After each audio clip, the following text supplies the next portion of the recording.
Bonjour à toutes et à tous, bienvenue dans notre podcast Un verre bien tendu.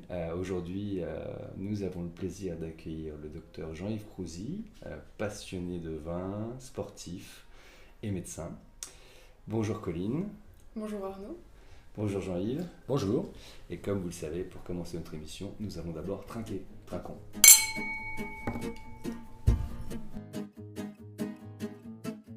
Alors Jean-Yves, je suis très content de faire le podcast avec toi, parce on avait pour volonté avec Colline de parler du vin, du sport, de la médecine, et tu fais partie de ceux qui sont certainement les mieux placés pour en discuter avec nous. Tu es un passionné de Bourgogne, notamment puisque tu as chez nous notamment une cave que tu loues chez nous et qui te permet de garder de nombreux Bourgognes. Comment est-ce que tu pourrais nous dire en deux mots le vin est venu à toi? Alors, c'est une histoire assez ancienne en fait, même très ancienne qui remonte à mon adolescence. J'avais un grand-père qui était un grand amateur de Bourgogne et qui chaque année achetait un certain nombre de vins d'élite à la foire de Melun à l'époque. Et il avait donc entreposé dans sa cave de nombreux grands crus. Et c'est comme ça que j'ai découvert les vins, en particulier les blancs de Bourgogne, les chardonnays.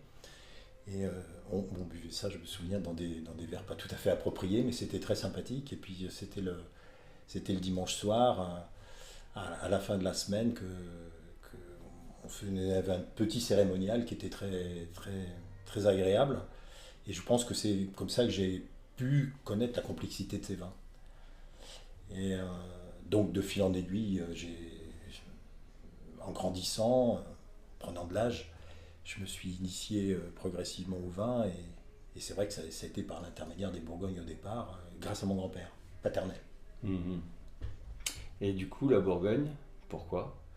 La Bourgogne, pourquoi Je pense que c'est le coup de foudre pour ces cépages Pinot, hein, à la fois noir et Pinot Chardonnay, ils sont tellement complexes, ils sont tellement euh, intéressants, surtout au nez. Et je crois que ils ont aussi cette faculté d'être, de trouver un équilibre entre acidité et charpente qui me sied bien. C'est-à-dire, je crois que je suis plutôt porté vers des vins qui ont une bonne acidité. Peut-être que d'autres régions de France que j'aime beaucoup, hein, comme le Rhône ou même comme le Bordelais, sont des vins qui sont peut-être moins portés sur l'acidité, moins tendus. Et je crois que c'est un peu ce style de vin que j'aime, sachant que les autres ne déméritent pas pour autant. Mais je pense on a tous des préférences. Hmm. Aujourd'hui, le vin que nous dégustons, c'est vous qui l'avez choisi. Est-ce que vous pourriez le décrire un petit peu ou expliquer votre choix?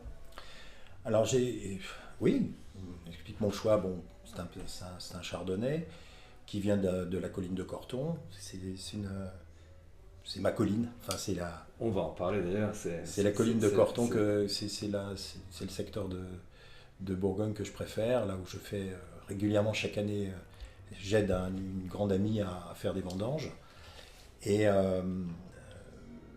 j'apprécie particulièrement ces vins car ils ont justement une acidité qui est assez tranchante et avec un gras qui peut d'ailleurs euh, évoluer en fonction du climat et du positionnement dans la colline en fait, hein. Et là, on va être sur Pernand, donc on va être sur des vins qui vont être plus cristallins, plus minéral, plus tendus. Et plus on va vers la partie à l'os, plus on va vers des vins où le gras s'installe, en plus de l'acidité. Oui, pour expliquer un peu aux auditeurs, finalement, le terroir de Pernand est situé sur l'ouest de la colline. Tout à fait, voilà. Et quand on retourne plein sud, on revient sur les terroirs de Corton. Et Donc plein on a est, plus on est sur le d'ensoleillement et donc plus de gras, plus de matière. Corps. Donc, alors oui, du coup, c'est vrai qu'on va vite. C'est vrai que la Bourgogne, c'était le premier sujet sur lequel tu t'es tout de suite inscrit. Et en fait, tu t'es même spécialisé, puisque on se connaît depuis longtemps et je sais que tu es un grand spécialiste de cette colline. puisque tu y passes beaucoup de temps, tu as fait beaucoup de vendanges, tu travailles notamment souvent en collaboration amicalement pour un domaine qu'est le compte Sénart sur Corton. C'est une passion, c'est marrant de voir à quel point finalement tu t'es vraiment axé d'une manière très précise sur un lieu dit, en fait, vraiment sur cette colline. Oui, parce qu'elle a l'avantage, en fait, quand on regarde bien la Bourgogne, d'être à mi-chemin entre la côte de Nuit et la côte de Beaune, et puis présenter toutes les caractéristiques qu'on peut retrouver à la fois sur les qualités, surtout de la côte de Beaune, hein, puisque la plupart ces vins sont assez ronds, présentent cette rondeur qu'on trouve sur le sud de la Grande Bourgogne. Et quand on prend les meilleurs terroirs comme Clos du Roi ou comme Renarde sur la colline de Corton, on retrouve ce tranchant qu'on a dans les côtes de Nuit. Donc c'est une espèce de synthèse qui me sied bien. Quant au reste, bon, évidemment, j'ai eu l'occasion de déguster beaucoup de vins là-bas. Et puis, bon, c'est surtout, j'ai fait la connaissance d'un homme qui est Philippe Sonnard, qui était mon ami. Et c'est toujours intéressant de vouloir, au départ, en déguster le vin, puis de rencontrer la personne qui le fait derrière. Donc, il y a une association qui se fait très vite. Quand on aime le vin, on va finir par aimer la personne qui le fait. Et il y a eu cette fusion qui s'est faite entre nous après quelques années où il était simplement quelqu'un qui me vendait son vin. On est devenu très vite amis et c'est comme ça qu'il m'a lancé un jour la gageure de me dire bah, viens aux vendanges. Et puis depuis, je n'ai cessé de les faire depuis 2002. Mais je suis assez d'accord avec toi, la césure Côte de Beaune, Côte de Nuit se fait vraiment sur la colline de Corton, qui associe bien les deux versants. On a à la fois la richesse, la complexité qu'on peut obtenir sur les côtes de Nuit, et puis la fraîcheur qu'on peut obtenir sur les côtes de Beaune. Et c'est vrai que c'est une colline qui a son sens. En 2020, tu étais sur place pour les vendanges ? Oui. Une belle année, mais un rendement qui a été quand même relativement limité. Je crois que, si je me souviens bien, l'hiver n'avait pas été formidable. Il y avait eu des gelées tardives et en fait, il y avait peu de fleurs qui étaient sorties. Et je crois que c'est une année où on a eu de la maturité, mais la quantité par rapport à la moyenne, c'était, je pense, aux alentours de 60-70%. C'est-à-dire qu'on n'a pas eu énormément de volume. D'ailleurs, ces dernières années, on a retrouvé du volume que depuis 2022, puisque les années 2020, 2021 n'ont pas été formidables de ce côté-là. Est-ce que les vendanges que vous pratiquez, elles vous aident à mieux comprendre ce que vous pouvez boire ? Oui, je pense que aussi on voit un petit peu comment les vins sont faits, puisqu'aujourd'hui l'intervention humaine est de moins en moins présente. On laisse peut-être à la vigne, on a quand même besoin de traitement, enfin un minimum de traitement, même si on tend vers peu de traitement. Ce qui se passe en cuverie, lorsque les raisins arrivent, déjà ils sont dans le meilleur état sanitaire possible sur l'année, et les tris qui sont faits permettent de magnifier en fait la vendange et d'amener dans la cuve des raisins qui sont idéaux, en tout cas ceux qu'on peut espérer recueillir sur une année sympathique. Il y a un tri optique chez Sénart ou non, c'est un tri manuel. C'est vous qui le faites. Ouais, un tri manuel. Et c'est vrai que d'une vendange à l'autre, est-ce qu'il y a une vendange qui t'a marqué plus qu'une autre pour soit des raisons dramatiques, soit pour des raisons positives. Par exemple, je sais pas, il me semble que 19 était également sur le village au moment des vendanges. J'imagine que tu as dû voir des raisins magnifiques. Est-ce que tu as eu aussi un souvenir comme ça, un positif et négatif de vendanges particulières ? Je penserais un petit peu à peut-être les vendanges 2023 de l'année dernière ont été un petit peu étonnantes, car il y a eu une coulée de gelée sur la colline, et ça a touché parfois un petit peu les grands crus qui étaient peut-être avec des raisins moins homogènes qu'on a pu retrouver sur les bas de côte ou sur les premiers crus. C'est assez curieux d'ailleurs, on avait un état sanitaire qui était presque Inverse. presque inverse, oui. Ouais. C'est-à-dire que le gel était remonté sur le haut de la colline, Ouais. alors Ouais. qu'habituellement il reste en bas. Il a fallu être plus sévère dans les tris sur les crues que sur les génériques et sur les parcelles d'Alos. Hmm. Où on avait effectivement, on a rentré, on a l'impression comme on vendange prioritairement les grands crus, on avait au fur et à mesure des jours, c'était pas forcément lié d'ailleurs aux températures, au beau temps, puisque souvent on a du beau temps, euh, on rentrait des raisins qui nous plaisaient de plus en plus. Sur les Alos, on a eu beaucoup moins de tri finalement. Il y a des partiels, plusieurs parcelles qui n'ont pas, qui n'utilisent pas le nom de parcelle sur les étiquettes, comme Boutière, comme Lugeot, qui sont des parcelles tout à fait en bas de la colline. Hmm. Un autre sujet que je voulais évoquer avec toi, là tu vois j'ai une revue qui s'appelle Élixir de modération, vin et santé, qui avait été préfacée par le professeur Carroll.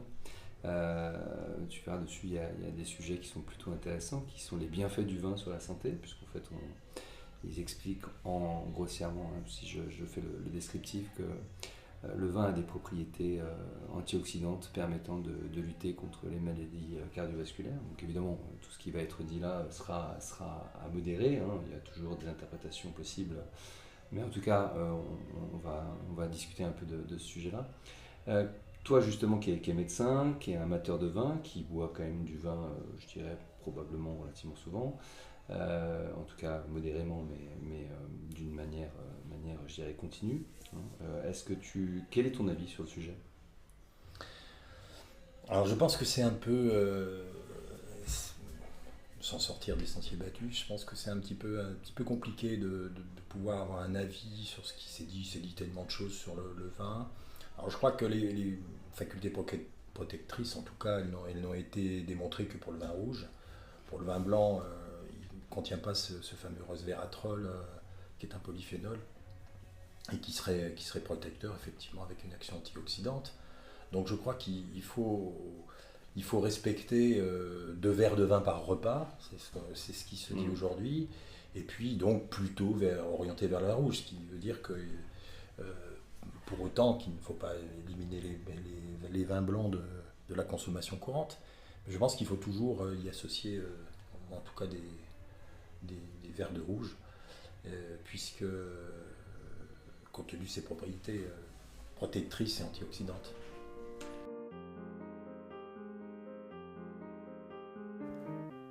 Le vin est devenu la boisson la plus ordinaire de l'homme, et elle est en même temps la plus variée. Sous tous les climats, l'on connaît le vin, et l'attrait pour cette liqueur est si puissant qu'on voit enfreindre chaque jour la loi de prohibition que Mahomet en a faite à ses sectateurs. Outre que cette liqueur est tonique, fortifiante, elle est encore plus ou moins nutritive. Sous tous ces rapports, elle ne peut être que salutaire. Les anciens lui attribuaient la faculté de fortifier l'entendement. Platon, Échille et Salomon s'accordent à lui reconnaître cette vertu. Mais nul écrivain n'a mieux fait connaître les justes propriétés du vin que le célèbre Galien, qui a assigné à chaque sorte les usages qui lui sont propres et la différence qu'y apporte l'âge et le climat. Les vins diffèrent encore essentiellement par rapport à la couleur. Le rouge est en général plus spiritueux, plus léger, plus digestif. Le blanc fournit moins d'alcool. Il est plus diurétique et plus faible. Comme il a moins cuvé, il est presque toujours plus gras, plus nutritif, plus gazeux que le rouge. Voilà les mots de Chaptal. Juste pour faire la synthèse de ce que tu expliques, en fait, donc au départ, les études ont démontré, il y avait un professeur qui s'appelait Jean-Pierre Richer, qui était un urgentiste et œnologue. Il a fait une cohorte d'environ 13 années sur plusieurs milliers de personnes. Et il a donc démontré, puisque tu parles du resveratrol, donc juste pour expliquer un peu ce qu'est le resveratrol, il a démontré que dans les anthocyanes, donc dans les tanins du vin, il y a une molécule active qui est antioxydante et qui s'appelle resveratrol. Ils ont isolé cette molécule et ils se sont rendus compte qu'associée à OH, donc à l'alcool, elle avait une propriété, c'était une courbe en J qui faisait que si les gens buvaient modérément du vin quotidiennement, eh bien, ils étaient plus protégés que finalement quelqu'un qui ne boit pas. Et bien sûr, c'est quelqu'un qui boit trop. Et après, bien sûr, voilà, c'est exponentiel pour quelqu'un qui boit trop. Ce qui est amusant, ça c'est une étude, puisque Vin et Santé, le bouquin dont je parle, avait été édité en 2008. Mais on a énormément progressé sur la connaissance qu'on a du sujet. On sait aujourd'hui notamment comment se forme la molécule en question, le resveratrol, puisqu'au départ on pensait que, d'ailleurs les médecins pensaient que plus le vin était tannique, plus il possédait du resveratrol, donc souvent les médecins et les vieux médecins te conseillaient de boire un verre de Bordeaux par jour, etc. etc. Et en fait, aujourd'hui, on sait que le pinot noir est le cépage qui en contient le plus, donc je ne sais pas si c'est la question que j'allais te poser de manière un peu sous-jacente, si c'est la raison pour laquelle tu as choisi la Bourgogne, mais on sait aussi pourquoi. C'est-à-dire que finalement, pourquoi le pinot noir sécrète davantage de resveratrol? Eh bien, c'est parce que comme c'est une peau, comme tu le sais, très très fine, lorsqu'elle est agressée par les maladies cryptogamiques, elle sécrète cette molécule pour se défendre. Et en fait, c'est une molécule qui est une défense de la vigne par rapport aux agressions cryptogamiques. Et donc, comme le pinot noir a une peau beaucoup plus faible que le cabernet, que le merlot, que la syrah, eh bien, il en produit davantage. Donc, c'est pour ça que, bien sûr, tous les vins contiennent du resveratrol, mais finalement, c'est le pinot noir. Alors, est-ce que c'est la raison pour laquelle toi, tu es parti en Bourgogne? Non, pas du tout. C'est vraiment une question de goût, simplement. C'est ce que déjà, finalement, peut-être sans établir toutes ces propriétés chimiques, nos anciens avaient compris par rapport au vin rouge en général, puisque ça il faisait déjà partie de l'arsenal thérapeutique des Égyptiens. Ça a été après, plus tard, en Grèce antique, un agent curatif et préventif. Et au Moyen-Âge, il va faire partie de la majorité, en vérité de la moitié des mixtures médicinales. Et donc faire partie véritablement de la pharmacopée et prendre de plus en plus d'ampleur. C'est seulement en 1950 finalement que le vin va commencer à être déprécié et interdit et blâmé. Oui, alors c'est assez amusant. Dans d'anciennes prescriptions, on retrouve des prescriptions de vin qui étaient faites dans la première partie du XXe siècle. Et on prescrivait un verre de vin rouge par repas. Et d'ailleurs, on a aussi établi que le champagne était prescrit également contre la fièvre.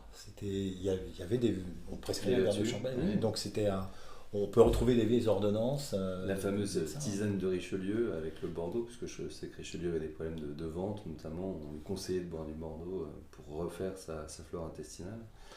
Et du coup, toi, en tant que médecin, est-ce que pour toi, c'est des choses plutôt empiriques sur lesquelles finalement tu dis il y a un bienfait, ou toi, tu as une considération un peu amusée Un peu amusée quand même, parce qu'on se verrait peu quand même aujourd'hui faire des prescriptions de vin dans nos cabinets. Je pense que les malades nous regarderaient avec un petit peu d'étonnement et peut-être même de circonspection. Hein. Donc je crois que tout ça reste quand même un petit peu du passé. Par contre, on a des exemples de beaucoup de souverains qui adoraient le vin, dont, si je me souviens bien, Napoléon, lui, c'était le Chambertin qui se faisait livrer. Ouais. Et les premiers qui ont commencé à commander énormément, c'était, je crois, sous Louis XIV, où il y avait vraiment des vins de Bourgogne et des vins de Bordeaux qui étaient très souvent représentés dans les cours, à Versailles ou ailleurs. Enfin, et d'une part parce qu'ils étaient appréciés, mais notamment pour le coup, Louis XIV, c'est son médecin qui lui faisait la prescription du vin à table. Oui, c'était... Comme quoi il y avait déjà des bons médecins. Il y avait déjà des bons médecins. Oui, on peut le voir tout à fait comme ça. Hein. Bah d'ailleurs, c'est Rabelais en majorité auquel on peut penser, puisqu'il était docteur de la faculté de médecine de Montpellier, et lui disait le jus de la vigne clarifie l'esprit et l'entendement, chasse tristesse et donne joie. Et donc c'était pour lui le remède essentiel, et ce qui l'a amené après à écrire ses œuvres et justement à le glorifier comme le propre de l'homme. D'ailleurs, il faut partie dans ses œuvres. Il a souvent d'ailleurs émis et parlé du vin. Et de la nourriture également, puisqu'il y a quand même, vous vous rappelez, de Pantagruel et de Gargantua, je pense que c'était quand même mis en avant dans ses romans. Mais tout justement, parce que le vin, outre que d'être un remède, Rabelais il va le lier au goût. Et c'est ce qui va permettre, selon lui, de définir ce qu'est l'homme, c'est-à-dire la faculté d'avoir le goût et de reconnaître quelque chose qui est bon de ce qui ne l'est pas. Et donc le vin le permet, et c'est notamment pour ça que c'est quelque chose de très prégnant dans ses œuvres, de tel que la nourriture, mais toujours aussi dans cet aspect gargantuesque, justement, pour en exposer aussi les travers et les excès. Ça reste quand même, à la base, une consommation très française, le vin. Même si, de plus en plus... Tu as un ordre d'idée du nombre de bouteilles qu'on boit dans le monde par an ? Non, du tout. 35,4 milliards. En fait, c'est le breuvage qui s'est le plus développé à travers l'histoire, au-delà d'ailleurs du thé, de la bière, qui sont bien sûr des boissons consommées bien sûr partout aussi dans le monde, mais le vin a été une boisson à travers une histoire qui a duré 12 000 années, qui a été donc, comme tu le disais Colline, développée par à la fois je dirais les bienfaits que pouvait apporter le vin, donc les Égyptiens, etc. C'était aussi, alors il y a eu plusieurs phases, il y a eu des époques où c'était pour des raisons sociales, l'élitisme social, d'autres c'était pour des raisons sanitaires, parce qu'en fait l'eau était souvent croupie, donc on coupait l'eau avec du vin. Donc en fait ça s'est étendu à travers le monde, et aujourd'hui on est arrivé à des volumes qui sont assez conséquents. C'est d'ailleurs pour ça notamment qu'on est passé pour beaucoup de vignerons à des bouchons qui ne sont pas forcément des bouchons de liège. D'ailleurs, je crois me souvenir que chez le Comte Sénart, il y a eu cette époque où on trouvait, même dans les grands crus, des bouchons qui n'étaient pas des bouchons de liège. Quel est ton avis sur le sujet des bouchons ? C'était en fait qu'on a souhaité mettre en place compte tenu des problèmes de goût de bouchon qu'on avait quand même de manière assez régulière sur les bouteilles, un peu trop régulière. Alors peut-être que les choses étaient un peu compliquées, on n'avait pas peut-être trouvé le meilleur fournisseur, ou il y a peut-être des soucis, enfin, peu importe. En tout cas, il a été pris cette direction-là à un moment. Et on a donc réalisé ce bouchonnage pendant 13 ans, puisqu'on était jusqu'en 2017. À partir de 2017-2018, on est reparti au bouchon liège. L'expérience sur les blancs a été, j'allais dire, plutôt moyenne. Mais justement, je trouve que là, on touche un sujet qui est essentiel. Je me souviens qu'on avait ensemble fait quelques dégustations avec des verticales assez importantes, où on a remonté le temps et on a pu vérifier, notamment goûter des 90, des 95, des 2005, 2006, etc. Tu te souviens, on avait fait une dégustation sur les blancs et sur les rouges. Ce que j'aimerais, c'est quel est pour toi le sentiment que tu as sur le rendu gustatif par rapport au vieillissement qu'a permis donc ces différents bouchons, et finalement je crois que Lorraine, qui est la vigneronne du Comte Sénart, a repris justement les bouchons de liège dernièrement, depuis à peu près maintenant presque depuis 2018. Depuis 18, hein, c'est ça, donc 17, depuis 6 ans.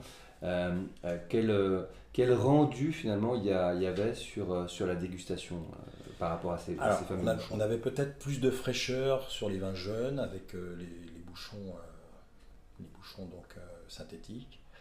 Je pense qu'au final, avec le temps, il y avait peu de différence. Lorsque le pinot noir vieillissait, au bout de 8-10 ans, en particulier sur les rouges, je ne pense pas que ça puisse modifier véritablement les capacités de vieillissement. Bon, peut-être donc sur les 2-3 premières années, on a l'impression de vins qui avaient moins évolué, qui avaient plus de fraîcheur. Et par contre, sur le long terme, donc sur le long terme, pas vraiment de modification. Voire on perdait peut-être même des qualités, parce que moi je me souviens de millésime, parce que la césure c'était 2006, de mémoire. Ouais. On avait quand même été surpris de voir à quel point les vins antérieurs étaient d'une fraîcheur remarquable. Et on avait un petit... Il y a peut-être un peu plus d'oxydation, effectivement. Un peu plus oxydatif sur les vins qu'on goûtait plus jeunes. Je crois que ça a été un petit peu le constat qu'on fait aujourd'hui avec le recul. Donc le passage à nouveau sous le bouchon liège, à mon avis, va ramener les qualités qu'on connaissait auparavant. Ce qui est un petit peu dommage, c'est qu'on aurait pu essayer de faire des comparaisons. J'ai souhaité le faire il n'y a pas très très longtemps, mais j'ai pu retrouver des vins au domaine. Par exemple sur des magnums qui étaient bouchés en liège, des mêmes années où on avait des 75 centilitres qui étaient bouchés en bouchon Gouala, On n'a pas pu, enfin, on n'a pas été amené à le faire parce qu'il n'y a plus de disponibilité au domaine. Est-ce qu'elle a pu permettre de vérifier De aussi voir un le petit changement de peu, ça vinyle, aurait été parce que intéressant. Ouais. il y avait aussi 2006, c'était aussi le passage où Philippe Sénard ne vinifiait plus et c'était Laurent. C'est Lorraine, sa fille, ouais, qui a repris l'intégralité à la fois des blancs puis des rouges et qui effectivement a amené sa pâte, une pâte d'une certaine complexité et finesse unique. Qui ne cesse de s'améliorer. Qui lui est propre. Hein. Une pâte qui, je trouve, prend de plus en plus de dimensions. Moi, je sais que depuis 18, d'ailleurs, tu parlais de 18 tout à l'heure, je ne sais pas si le changement de bouchon y est pour quelque chose, mais je pense qu'il y a aussi dans la vinif une maîtrise probablement de son terroir. On sent que les vins sont de plus en plus aboutis et de plus en plus consolidés. Tout à fait, oui. Je vous aurais bien questionné sur la question de la perception lorsqu'on boit du vin, et notamment par rapport à votre expérience à vous. Est-ce que, selon vous, le vin change nos perceptions, et si oui, en quelle façon ? Alors, je pense qu'il faudrait...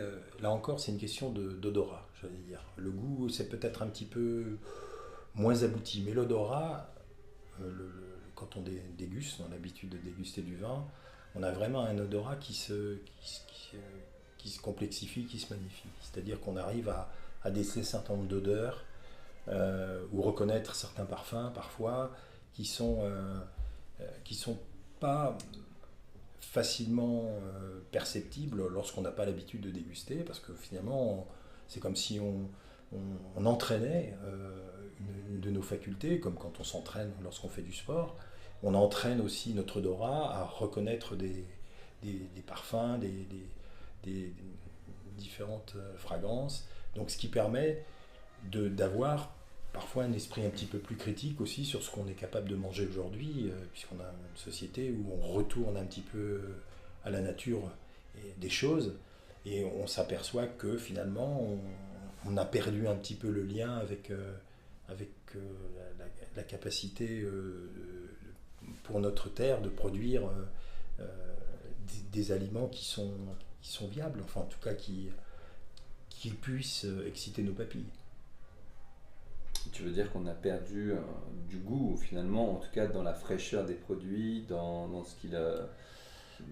Je pense que oui, on a le vin puisqu'il continue lui aussi à garder un petit peu la tradition, et il y a eu quand même beaucoup d'évolutions. Ça a été initié à Bordeaux il y a à peu près une trentaine d'années, mais toutes les autres régions viticoles de France, y compris la Bourgogne, s'est remis à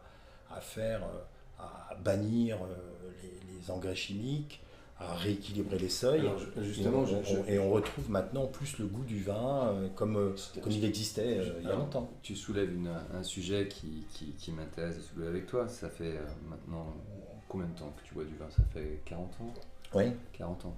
Donc justement sur les 40 ans d'expérimentation, de plaisir, de partage, de tout ce que tu as pu découvrir, et Dieu sait comme tu as toujours été un peu à la quête de goûter des choses. Est-ce que tu constates une évolution justement qualitative, croissante et importante ces dernières années, ou tu penses que le vin était meilleur avant, parce qu'on a toujours un peu ces sujets, toujours un peu je dirais, qui sont toujours approchés. Alors, je crois qu'il faut tenir compte de plusieurs paramètres. D'abord, on a, dans les premières constatations qu'on peut faire aujourd'hui, le problème du réchauffement. Enfin, le problème. Oui, c'est un problème du réchauffement climatique. Ouais. C'est-à-dire qu'il y a 30-40 ans, il y avait peu de grands millésimes, surtout en Bourgogne. Bon, après, sur les terroirs comme Bordeaux et Rhône, c'était peut-être un petit peu différent. On avait peut-être un meilleur climat qui permettait de faire des bons vins ou des grands vins plus souvent. En Bourgogne, c'était un millésime sur 5, 6, 7. Donc, il était déjà difficile de pouvoir déguster du pinot noir de manière tout à fait aboutie. Mûr, et puis les vendanges se passaient parfois un petit peu difficilement, l'équipement n'était pas ce qu'il est aujourd'hui. Donc, les progrès techniques qu'on a, plus le réchauffement climatique, a amené, dans tous les vignobles d'ailleurs, hein, pas qu'en Bourgogne, a amené une amélioration de la qualité qui est majeure. C'est-à-dire qu'on peut déguster en France maintenant, dans toutes les régions, des grands vins c'est-à-dire des vins qui magnifient le cépage et le terroir. Et c'est très, très intéressant parce que ça permet aussi aux consommateurs d'avoir un choix important qui tient compte de sa bourse. S'il a les moyens, il va prendre effectivement un vin un peu plus onéreux, mais il peut très bien trouver sur des terroirs et à des prix tout à fait corrects, des très très bons vins, en tout cas des vins qui sont représentatifs du terroir, parce qu'avant tout, le cépage est important, mais ce qui est important, c'est le terroir qui est derrière. Alors, parce que là, tu soulèves plein de questions, puisqu'en fait, à travers ce que tu viens de dire, tu sais comme moi que le pinot noir est sensible à la chaleur. La chaleur n'est pas forcément son ami. Donc, tu parles du réchauffement climatique, donc tu sais que la coulure est un des symptômes que peut contracter le pinot noir lorsqu'il y a des fortes chaleurs et des pics de chaleur. Donc, qui le menace directement. Donc, on a quand même ce problème-là sur l'avenir. Donc, on va parler peut-être éventuellement des discussions que tu as pu avoir avec les vignerons des domaines pour voir un peu ce qu'ils envisagent par rapport à ça. Deuxième chose, tu parles de grands millésimes et donc tu parles de maturité finalement par rapport à un ensoleillement. Est-ce que de ton expérience, toi qui gardes le vin et qui garde le vin sur du très long terme, tu constates que les grands millésimes sont toujours ceux que l'on redécouvre avec plaisir 10 ou 20 ans plus tard, ou quelquefois tu as des surprises justement sur des millésimes plus intermédiaires, peut-être avec un équilibre d'acidité un peu plus élevé, qui va révéler des millésimes qui vont sur le temps avoir une véritable explosionnalité de leurs arômes. C'est très intéressant ce que tu dis, parce que finalement c'est là qu'on voit la différence aujourd'hui. C'est-à-dire que les grands millésimes, bon, finalement, on en a toujours quelques-uns, pas tant qu'on pourrait s'imaginer, mais tous ces millésimes intermédiaires qu'on avait auparavant ont une qualité supérieure grâce aux produits techniques, et puis ils se retrouvent avec un équilibre supérieur. Donc il est vrai que quand on réfléchit bien, faire un mauvais vin dans un grand millésime, il faut vraiment ce qu'on appelle en Bourgogne être un manche de pioche, c'est-à-dire qu'on n'est pas capable si on n'est pas capable de faire un grand millésime quand il fait beau, quand il fait chaud, quand la vendange est idéale, là je crois qu'il faut peut-être changer de métier. Pour le reste, tous ces millésimes qui sont considérés comme moins grands ou en tout cas moyens, aujourd'hui sont extrêmement agréables parce que c'est vrai qu'ils peuvent être dégustés un petit peu plus tôt, même s'ils se gardent bien. Et en tout cas, on n'a plus de mauvaises années comme on pouvait le constater, ou quand on imagine, je ne sais pas, certains millésimes comme des années 70 en Bourgogne, où il y avait des années où il valait mieux éviter de déguster, parce que, après, à part les très très grands domaines qui ont essayé de conserver la qualité moyenne. Ils faisaient un peu pisser la vigne aussi dans cette époque-là. Oui, alors voilà, c'est que, à part les très très grands domaines qui, eux, ont gardé une certaine qualité tout au long de ces années, on peut les citer, le domaine de l'Arménie-Conti ou les domaines d'Auvenay de Madame Bisleroy, ont conservé ce qui était l'âme du Pinot Noir tout au long de ces années, malgré les difficultés. Mais pour le reste, il valait mieux éviter. Aujourd'hui, on n'a plus ce phénomène-là, on a vraiment une majorité de domaines en Bourgogne et sûrement ailleurs, puisque je n'ai pas d'expérience suffisante dans la plupart des régions pour le certifier, mais je trouve que on a une qualité qui ne cesse d'augmenter, ça c'est clair. C'est très très clair. Je reviens un peu sur les millésimes pour revenir par rapport à ce qu'on était en train d'évoquer. Est-ce que tu as un souvenir particulier d'un millésime que tu aurais ouvert à un moment donné ou sur lequel tu as découvert un vin qui t'a complètement subjugué? Quel est pour toi dans tout ce passif un peu que tu peux avoir, le grand souvenir ou les grands souvenirs que tu peux avoir, si tu peux en avoir 2 ou 3 à nous citer? Alors, peut-être au moment où il y a eu ce virage en Bourgogne, justement dans les années 88-90, ou là, 85, même c'est 88-90, où il y a eu ce virage vers la qualité à nouveau, c'est-à-dire qu'on a commencé à réfléchir un petit peu plus à l'équilibre des sols, à amender un peu moins les terroirs. Et on a eu rapidement, avec des méthodes qui ont été peut-être un petit peu décriées par la suite, mais en tout cas, ces pratiques de macération préfermentaire qui ont débuté dans les années 88-90, je vais juste, sous l'égide de préciser, pratique préfermentaire, donc pour que les choses soient claires pour tout le monde, c'est finalement une macération pelliculaire au préalable à froid, avant fermentation. Hein, Donc là, ça a été la période un peu transitionnelle où on a permis au Pinot Noir de retrouver ses lettres de noblesse, puisque à cette époque-là, on faisait des cuvaisons qui étaient plus courtes, et comme le raisin n'avait pas forcément l'équilibre qu'il a aujourd'hui, eh bien on retrouvait des vins qui, malheureusement, n'avaient pas la consistance, la corpulence qu'on pourrait espérer pour ce cépage. Donc, ces périodes ont été transitionnelles et on a commencé à retrouver vers 90-95, qui sont des beaux millésimes, 96 qui sont des millésimes plus refermés, plus tendus. On a retrouvé 90-95. Oui, j'ai commencé à goûter vraiment des grands pinots noirs ces années-là. Et sur toutes les dégustations que vous avez pu faire au cours de ce temps-là, est-ce qu'il y en a une précisément qui vous a marqué, à laquelle vous pensez spontanément ? Les premiers magnums de 90 que j'ai pu ouvrir, effectivement, c'était sur Corton. Ça a été pour moi une révélation.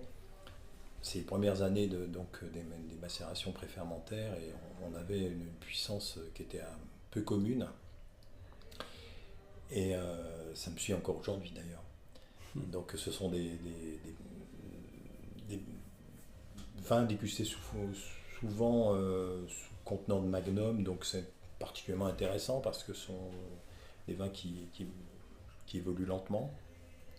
Et je crois que le Pinot Noir, il a besoin de pas mal d'années de vieillissement lorsqu'il est bien fait, et il est souvent bien fait maintenant. Et du coup, le 90 dont tu parles, il a été bu, tu l'as bu beaucoup plus longtemps après le millésime, ou tu l'as bu immédiatement après? C'est quoi le temps en fait? Ouais, donc j'ai encore quelques bouteilles qui restent dans ma cave de 90. Ah, t'as encore des 90 en magnum? Ouais, mais j'en ai pas des quantités, et je sais même pas d'ailleurs si c'est pas plutôt des bouteilles de 75 centilitres plutôt que des magnums. En tout cas, c'est intéressant de les avoir dégustées quelques années après, c'est-à-dire dans les 10 ans qui ont suivi leur mise en bouteille, et les déguster maintenant, où on conserve cette puissance, cette trame, avec des évolutions sur les arômes un petit peu de sous-bois, d'humus, de champignons, qu'on avait au départ. C'était plutôt des arômes de fruits, et c'est vrai qu'avec l'évolution, le Pinot Noir évolue de cette manière. Mais on retrouve cette densité, cette matière qui caractérise le Pinot Noir quand il est bien fait. Donc ce souvenir, il est davantage nourri par le goût en lui-même, moins que le contexte, où il y a des souvenirs qui ont moins que rendu le contexte. Le vin Il y a pas, il m'est arrivé de déguster des grands vins pour des raisons particulières, éventuellement des événements familiaux ou professionnels, mais simplement comme ça. Parfois, on a cette révélation. Lorsqu'on ouvre une bouteille, on ne s'attendait pas à ce qu'on allait trouver à l'intérieur. D'ailleurs, avec Arnaud, on a eu cette expérience plusieurs fois de suite, où à l'occasion d'une ouverture d'une bouteille, d'un vieux millésime, on a été agréablement surpris, et on ne s'attendait pas à ce qu'on allait trouver. Rarement de mauvaises surprises. J'ai eu un souvenir d'ailleurs particulier avec toi. C'était pour tes 60 ans. Tu étais venu à l'époque avec une bouteille de Meursault qui était magnifique, qui était un Meursault très, très, très, très grand. Et tu étais surtout venu avec une bouteille de chez De Vogüé, où on avait bu. Là, j'ai le trou. Moi, j'ai un souvenir particulier avec toi, justement. Donc, c'était pour tes 60 ans, où tu étais venu avec deux magnifiques bouteilles. Tu étais venu avec un Meursault de Cherolo, qui était magnifique, sur lequel on avait pris plaisir. Et puis ensuite, tu étais venu avec une bouteille de Bonne Mare 2005, de chez De Vogüé, qui était absolument fabuleuse. Et d'ailleurs, je me souviens, c'est un souvenir qui était étonnant parce que j'avais volonté aussi de me dire je vais faire plaisir à Jean-Yves, qu'est-ce que je peux ouvrir derrière ça, parce qu'en fait il n'y a plus rien à dire derrière ça, c'était tellement grand. Je ne savais absolument pas quand je suis descendu dans la cave pour voir ce que je pouvais ouvrir, ce que j'allais pouvoir imaginer ouvrir. Et je parle de ça parce qu'en fait ça permet de montrer à quel point quelquefois le hasard fait bien les choses. Je tombe sur une bouteille de Savigny-les-Beaunes 1950 en me disant il est probable que cette bouteille soit plus du tout bonne puisque le niveau était bas, si tu te souviens. Et je remonte cette bouteille en me disant bon, de toute manière, perdu pour perdu, mais je pourrais pas lui faire plaisir autant qu'il nous a fait plaisir à travers les deux magnifiques bouteilles qu'il a ouvertes. Et on a ouvert ce Savigny-les-Beaunes 1950 qui était absolument fabuleux, si tu te souviens. Et c'est là où je trouve qu'il y a toujours une magie dans le vin, c'est que on peut à chaque fois découvrir quelque chose qu'on n'attend pas forcément et qui, s'il est là, peut révéler des choses assez fabuleuses. Et évidemment, là, il y avait l'adéquation entre le moment, qui était tes 60 ans, on était à la cave avec Fabrice, toi et moi, on était tous les trois en train d'essayer de déguster et de se faire plaisir, et c'était un moment plutôt sympathique. Oui, je m'en souviens très bien, on en a eu quelques-uns de ce genre, Ouais. et bon, c'est vrai qu'on ne prend pas énormément de risques quand on voit les domaines en question, en tout cas, et ça a été un grand moment qui peut-être mérite d'être reproduit. Oui, bien sûr.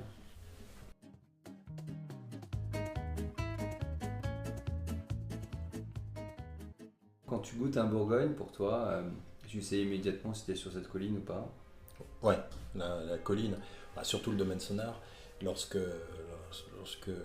j'ai l'occasion de déguster un climat, il y a des climats qui sont vraiment tout à fait typiques et qu'on retrouve. Et c'est d'ailleurs, mon avis, peut-être la chose la plus importante dans le vin aujourd'hui. C'est-à-dire que un grand vin, on doit être en mesure de le reconnaître. Parce qu'il a une spécificité, il a une manière d'être fait, il a un cépage derrière, un terroir. Et je trouve que ce qui est plus peut-être le danger aujourd'hui, c'est que la vinification et la méthode de vinification, dans certains domaines, quelle que soit la région de France, prennent le pas sur le terroir lui-même. C'est-à-dire qu'on a une méthode, et c'est peut-être que je déplore un peu aujourd'hui, c'est qu'on a une méthode de vinification des fois qui dépasse à la fois le cépage et le terroir. Et on n'est pas là pour... Quand tu dis une méthode de vinification qui dépasse le cépage et le terroir, ça veut dire que tu as une expression de l'énologue qui est trop prégnant? Oui, c'est ça. Tout à fait, ouais. Je pense qu'il est important d'être en capacité, qu'on soit en capacité de reconnaître un terroir, un vin, parce que effectivement il s'exprime et l'énologue ne fait que l'accompagner. Aujourd'hui, il ne faut pas, la patte de l'énologue ne doit pas être prédominante sur le vin et on doit être en capacité, c'est-à-dire que aujourd'hui, je prends des exemples de négoces bourguignons, on a un énologue qui va vinifier effectivement tous les terroirs du domaine, ou en tout cas du négoce, et on retrouve cette espèce de patte dans la manière dont est fait le vin, ce qui fait que finalement on est un petit peu en incapacité de pouvoir reconnaître le terroir derrière, ou en tout cas le cépage, et puis l'appellation, parce qu'en fait finalement ce qui est intéressant c'est de se dire voilà, tiens, ça c'est un Chambol, c'est un Volnay, c'est un Pommard.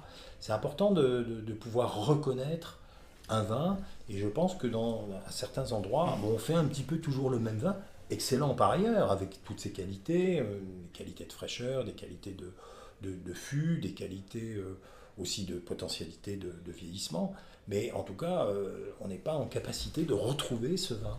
Et ça, c'est un peu dommage. Oui, alors là, tu soulèves un vrai sujet. Alors, je suis tellement d'accord avec toi qu'il va falloir que je fasse un peu l'avocat du diable, ou je ne sais pas d'ailleurs si je vais faire l'avocat du diable ou passer un message pour les œnologues en question. Mais c'est vrai qu'on est arrivé à un stade, depuis presque 20 ans, ça fait quand même un petit moment, où notamment pour des grands domaines connus, ou en tout cas des grands négoces connus, on reconnaît quasiment plus la patte aujourd'hui d'énologue qui a construit le vin que le terroir en question. Et je crois que finalement, ce qui pourrait être la définition d'un bon énologue, c'est un énologue qui met en avant le terroir et qui s'efface Et souvent, on peut avoir à constater que malheureusement, c'est pas le cas. Et donc, cette méthode de vinification fait qu'effectivement, on reconnaît cette pâte. Je suis 1000 fois d'accord avec cette idée. Je ne sais pas si, en tout cas, j'espère que ce ne sera pas une critique qui sera une critique mal perçue, mais au contraire qu'elle soit constructive pour ceux qui font le vin, mais de révéler le terroir. Peut-être d'ailleurs, est-ce que la Bourgogne pour toi c'est justement ce choix, peut-être que c'est le terroir, je ne sais pas ce que tu en penses, mais qui révèle le plus finalement, ou en tout cas sur lequel on peut être le moins interventionniste possible, étant donné la fragilité du cépage et la délicatesse d'un pinot par exemple. Je pense qu'effectivement, la capacité qu'on peut avoir, même parfois à l'aveugle, de reconnaître une parcelle par rapport à une autre, c'est ça qui fait la force du terroir. Et ça existe évidemment pas qu'en Bourgogne, hein, mais je pense que l'expression, elle doit se faire, le terroir doit dominer, de dominer le cépage. Sinon, ça n'a aucun intérêt. Sinon, ça veut dire qu'on pourrait faire du Bourgogne partout dans le monde, ou du Bordeaux partout dans le monde. Ce qui est faux. On ne doit pouvoir en faire que dans les zones d'appellation qui concernent ces régions viticoles qui sont d'élite. Mais on a essayé, d'ailleurs, beaucoup s'essayent, certains œnologues s'essayent de faire des pinots noirs bourguignons ou des cabernets sauvignons bordelais à l'autre bout de la planète. Mais en aucun cas, on arrive à obtenir les résultats qu'on a dans certains cépages, enfin dans certains domaines. Je prends un exemple d'un grand œnologue français qui s'appelle Hervé Bizol, qui a dans le Languedoc des terroirs qui sont tout à fait particuliers et avec des noms tout à fait sympathiques, et qui fait un vin qui s'appelle la Petite Sibérie, et c'est vraiment, on a l'image du terroir vraiment en plein, puisque quel que soit le cépage, je pense, enfin en tout cas qui pourrait planter sur cette parcelle, on a, grâce à la fraîcheur, et ça a été une très grande idée d'essayer de cultiver des cépages un petit peu en altitude dans le Languedoc, pour arriver à garder de la fraîcheur et à obtenir vraiment des arômes tout à fait particuliers. Et je pense que là, c'est là qu'on a la notion du terroir qui est magnifiée. Bon, tout à fait particulièrement en Languedoc, puisque sinon on va faire un vin qui sera peut-être moins académique. En Bourgogne, c'est plus facile, on a un magnifique climat partout, donc c'est plus facile de faire des grands vins. Mais dans des régions où c'est difficile de faire des grands vins parce il y a trop de chaleur, ou en tout cas on va avoir des vins déséquilibrés avec des degrés trop élevés, c'est difficile de trouver un terroir où on va faire un grand vin, et on est capable, et Hervé Bizol l'a fait, de faire des grands vins en Languedoc. Alors du coup, le travail du viticulteur pour vous, c'est quoi précisément? C'est apprivoiser le terroir, c'est le modeler, c'est s'y soumettre, le comprendre, c'est le comprendre. Avant tout, c'est essayer de l'accompagner et de l'aider en fait finalement à produire le mieux possible et avec le moins d'intervention possible. C'est ça aujourd'hui. Et c'est ce qui permet de conserver les qualités du sol, puisque finalement sans le sol, le vin n'est pas grand-chose. Mais ce qui nous amène vraiment et qui pousse un peu cette notion de minéralité, c'est d'avoir une liaison entre la vigne et la roche-mère, et permettre à la vigne d'atteindre la roche-mère pour qu'elle puisse exprimer à souhait les formes que peut donner l'influence du sol. L'influence du sol, c'est ce qu'il y a de majeur, et je pense qu'on doit de plus en plus retourner à un équilibre du sol et un respect de celui-ci, puisque c'est ce qui permet d'amener le raisin à un maximum de maturité et d'être le meilleur possible. Est-ce que c'est une des raisons pour lesquelles tu t'es un peu désintéressé du vignoble bordelais, qui à un moment donné s'est peut-être perdu dans une maîtrise œnologique un peu trop élevée, puisque je fais un peu le lien avec ce qu'on s'est dit au départ. Tu parlais donc des choix que tu avais faits par rapport à ton orientation personnelle, mais même si aujourd'hui d'ailleurs on voit qu'il y a un progrès énorme qui est fait par le terroir bordelais pour revenir justement sur ces formes beaucoup plus abouties d'expression minérale, est-ce que la période peut-être, j'allais dire, de Parker, qui était un peu cette grande époque où les œnologues étaient un peu mis en avant, c'était d'ailleurs on a même des bouquins. C'est ce qui, à mon avis, fait un petit peu on va pas appeler le malheur, parce que c'est pas le terme approprié, mais amener un petit peu cette déviance des vins bordelais, où on est arrivé à une espèce de stéréotype qui finalement ne représente plus le terroir. Mais je pense qu'on va y revenir, et d'ailleurs de plus en plus de domaines aujourd'hui vendangent plutôt, vinifient des vins avec moins d'intervention possible, font moins d'extraction. On avait des extractions qui étaient vraiment trop importantes, avec des degrés qui sortaient en fin de vinification très élevés, donc qui finalement ne respectaient pas le terroir. Mais je pense que beaucoup de domaines bordelais font maintenant machine arrière. Je change un peu de sujet par rapport à ce qu'on était en train d'évoquer. Je vais revenir un peu sur le sport. Je sais que tu es... déjà, je sais que tu as une histoire sportive assez importante. Tu as fait beaucoup d'athlétisme, tu as fait de l'escrime, tu as fait du ski nautique, et tu es toujours sportif puisque tu continues de courir. Et tu es actuellement le sponsor notamment de l'escrime, puisqu'il y a un challenge Cruzy qui existe grâce à toi. Tu t'occupes... qui a pris... oui, qui s'appelait l'Émile Fleuret, et qui effectivement, un jour, le cercle d'escrime de Melun m'a fait le plaisir d'adosser au Mille Fleuret le nom de ma famille, pour des raisons un peu tristes, parce que j'ai un frère qui était un grand escrimeur et qui est parti un petit peu trop tôt, qui était un grand amateur de vin et de Bourgogne aussi. Et puis j'ai perdu mon père, donc il y a maintenant 13 ans, et lui aussi s'était investi beaucoup au niveau du cercle d'escrime, et le club donc m'a fait le plaisir de donner mon nom à ce challenge, et j'en suis très fier. Et justement, donc tu t'occupes un peu des sportifs de l'escrime. Est-ce que tu es sollicité, d'ailleurs, je crois qu'en ce moment, tu es un peu sollicité par rapport aux Jeux Olympiques. J'ai été ponctuellement sollicité concernant un athlète de Hong Kong, qui est d'ailleurs le champion olympique de fleuret en titre, qui a été un petit peu souffrant ces derniers temps, mais je crois que tout va mieux depuis. Il a été remis, du coup tu l'as remis sur pied avec un peu de pinot noir.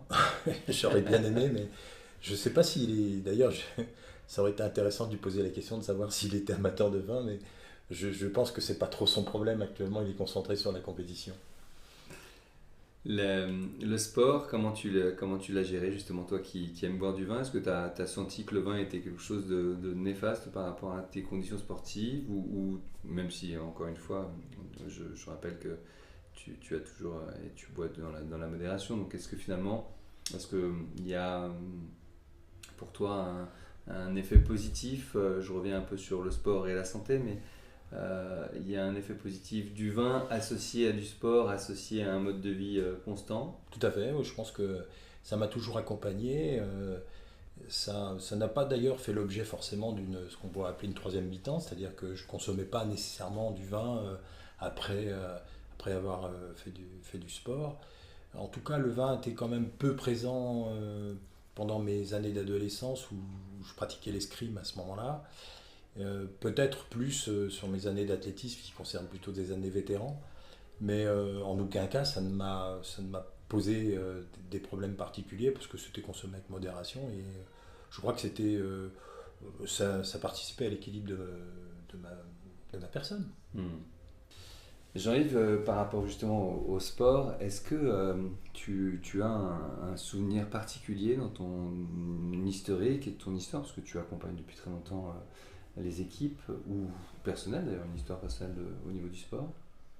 Une grande fierté, je crois que c'était l'année 2000 ou 2000, ouais, ça devait être l'année 2000, lorsque j'ai participé au championnat de France vétéran. J'avais fait le déplacement, à l'époque j'habitais Guéret, donc c'était pas simple, puisque le championnat de France vétéran se dirigeait à Aix-les-Bains, donc il a fallu faire quand même le voyage en voiture. Il y avait une demi-finale et une finale, et je me souviens d'avoir participé à la fois à la demi-finale et à la finale, et finir dans les 4 premiers, et j'étais très fier. J'ai récupéré mon dossard, je l'ai donné à mes nièces qui étaient venues m'encourager, et j'avoue que c'était un très très grand moment. autant j'ai vécu des grands moments en escrime quand j'étais ado, mais j'avais pas cette conscience que j'avais en étant vétéran. Et là, ce silence qu'il peut y avoir, et on peut imaginer, quand on regarde à la télé des grands événements sportifs d'athlétisme, où c'est quand même très particulier, ces finales, où on sait qu'on a des adversaires à côté, dans les couloirs à côté. Et franchement, ça a été un grand moment de ma vie de sportif en tout cas. De pouvoir franchir la ligne et de me dire, j'ai fait une finale. Bon, effectivement, j'étais pas tout à fait sur le podium, mais j'étais pas très loin. Et j'avoue que ça a été une grande fierté quand je suis rentré chez moi. J'imagine. Est-ce que quelquefois, ou même encore maintenant, vous avez des rituels qui mettent en relation le vin et le sport ? Je crois que le vin, c'est surtout, pour moi, un moment de partage, un moment de convivialité. C'est-à-dire que finalement, je fais mon sport un petit peu, peut-être pour moi, et lorsque je déguste le vin, j'aimerais bien souvent le faire en le partageant. Je crois qu'on ne se fait pas forcément très plaisir même de déguster un vin qui vous plaît ou un grand vin seul. Et c'est toujours intéressant d'avoir autour de soi des gens qui peuvent l'apprécier. Et d'ailleurs, je me suis toujours fait cette réflexion par le passé que j'étais capable d'ouvrir une grande bouteille avec quelqu'un que je ne connaissais pas, mais qui était, je savais, amateur et qui apprécierait, plutôt que le faire avec même quelqu'un de ma famille ou quelqu'un que j'aime, mais qui n'apprécie pas. Donc ça n'a pas forcément d'intérêt. Oui, donc là tu soulèves une idée de partage. Donc dans le vin, il y a pour toi, dans l'approche et la manière dont toi tu l'abordes, le plaisir de partager un moment autour d'une appréciation, et tu mesures un peu tes interlocuteurs te permettant de te dire tiens, je veux telle bonne bouteille parce qu'il est amateur, même si je ne le connais pas très bien. Oui, tout à fait. Ça a vraiment ce côté-là intéressant pour moi, en tout cas. Et c'est vrai que m'intéresse peu de déboucher une bouteille avec quelqu'un qui ne connaît pas, ou même quelqu'un qui m'est relativement proche. Donc chacun, ce qui dévalorise pas la personne qui est en face de toi, mais je crois que c'est très intéressant justement, c'est pas une jauge qu'on va mettre en place pour essayer d'évaluer quelqu'un. C'est simplement qu'on a envie de faire plaisir, on sait qu'on va lui faire plaisir, et d'ailleurs parfois c'est presque même intéressant de le faire à l'aveugle, ou en tout cas de ne pas de se dire tiens, il connaît pas, donc on va lui faire découvrir, et pour lui ça va être une expérience. Donc le rituel en quelque sorte c'est le partage lui-même. C'est le partage, oui. Oui. Une dernière question par rapport à ça, est-ce qu'il y a encore une bouteille qui te fait rêver ?